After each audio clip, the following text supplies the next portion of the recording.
the king of TV. I am the king of TV. That's me, king of TV.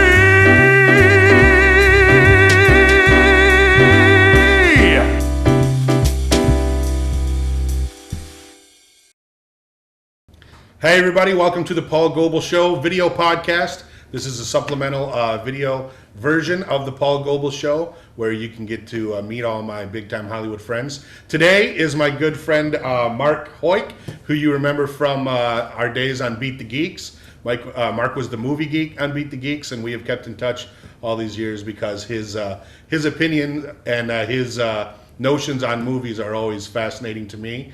And you have a specific topic you want to talk about today. Well, I think, yes, it's something that comes to bear for both TV and movie lovers, and that is the cheapskating of DVDs. What you're seeing now is, now that DVDs have become so ubiquitous and part of the culture that they're not just a highbrow accessory anymore, that the studios are beginning to cut corners on these things, and they used to be geared for the movie lover, and now a lot of them are just geared for the Walmart buyer. Right, someone who's going to go, because DVDs are so cheap, there's really like a lot of high school kids especially will get their paycheck from McDonald's and go to Walmart and go, oh, there's a Will Ferrell thing, and there's this and there's that, and just buy a bunch for, $10-20. Yeah, it's strange now that DVDs of movies are actually cheaper than the CD soundtracks of those movies. Yes. It's really kind of depressing. It's odd. I mean, the reason I like DVDs is mainly because sometimes there will be a movie in the theater, and I think, well, I'm not going to go see that movie because I don't want to watch it twice, but I do want to see all the extra crap that's going to be on the DVD, so I'm going to wait and rent the DVD because I know there's going to be a lot of cool crap on it. And then the DVD will come out, and there's nothing on there. And it's clear that what they're doing is they're waiting to release the special edition or the uncut edition that will sometimes only be for sale. You can't even rent that. Yeah, what's happening is DVD is so cheap that people stopped renting them. They figured, oh, we'll just buy it because it's only $20. Why worry about paying late fees to Blockbuster, etc.?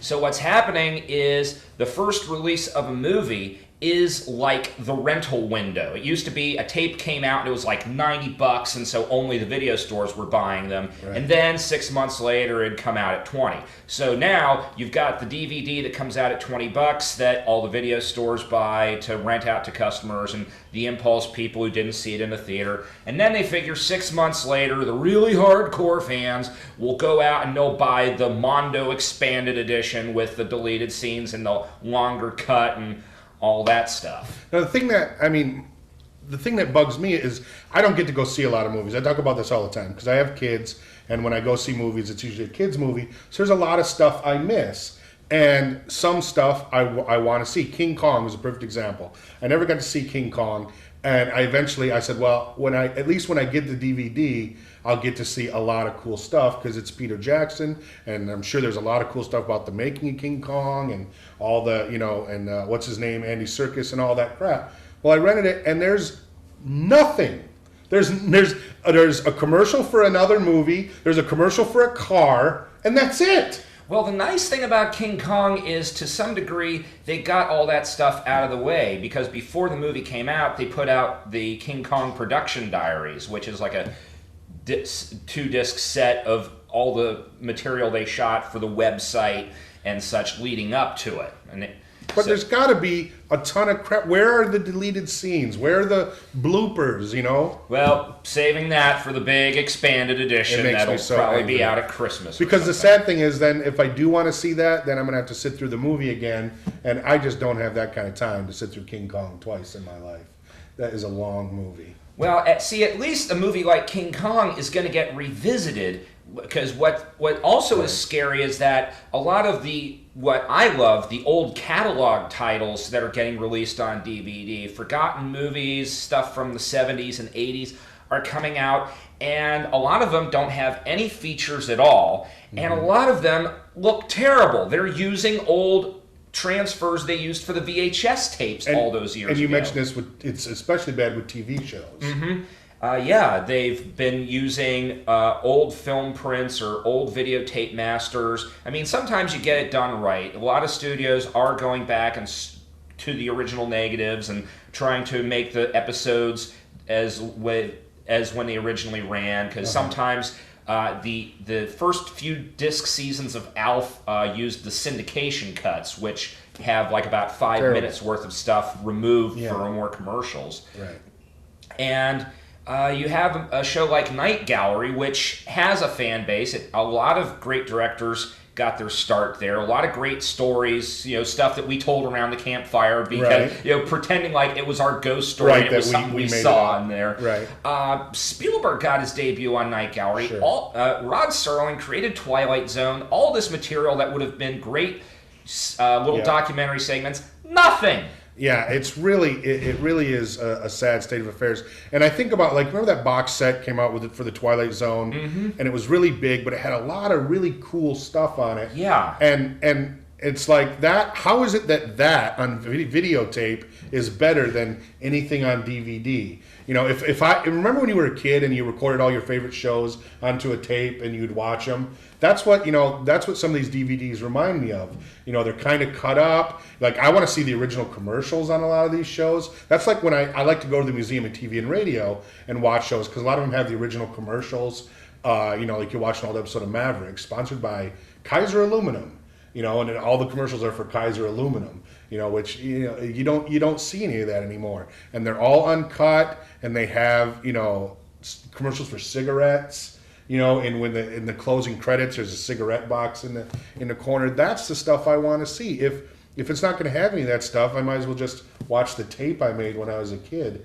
I remember I got this tape of this Dark Shadows thing, and it was basically at the Paley Festival when all you Dark Shadows fans come and watch a retrospective on the show. And I was a little disappointed because I didn't know it was a Paley Festival thing, and I'd been to those many times. But even on that DVD, they had a public service announcement that one of the actors did, and then they had an episode of the Mike Douglas show and an episode of the Merv Griffin show that Barnabas Collins was on, and it was great because he was talking about how he wanted to bite the chick in the neck, and that. How hard is that to do? It can't be that big a deal to just throw some of that stuff on there to make it worthwhile. Well, sometimes it's licensing issues.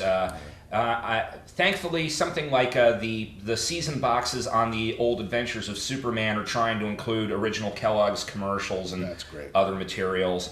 Sometimes it's just laziness. They figure, we'll just throw these episodes on there, and see what happens.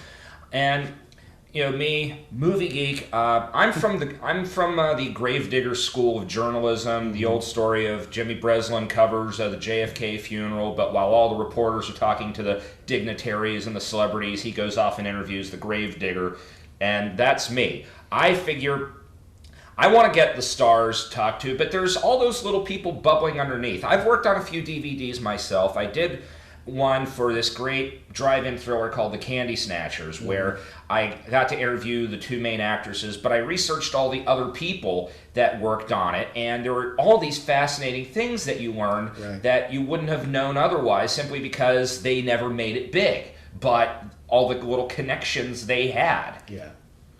That's great stuff. That's what DVD should be. Speaking of DVDs, you have a DVD coming out that you want to talk about? The same people who did The Candy Snatchers, Subversive Cinema, are releasing a omnibus horror film from '76 called Bloodbath, which is by Joel Reed, who did Blood-Sucking Freaks. You might have seen Bloodbath years ago on Elvira's movie Macabre. It was part of the package.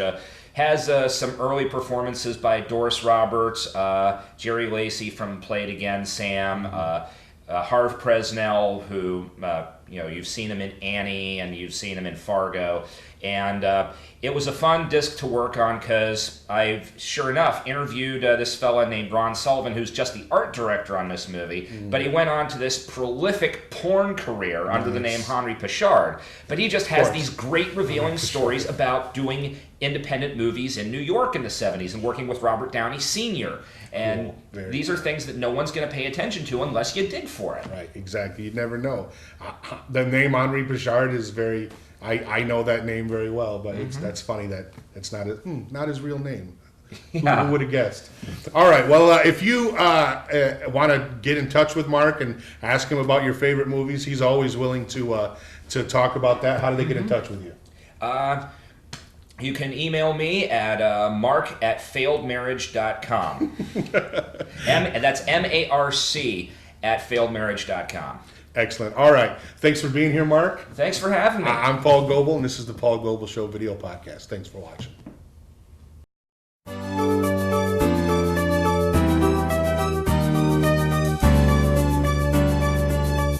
Maybe the world is blind,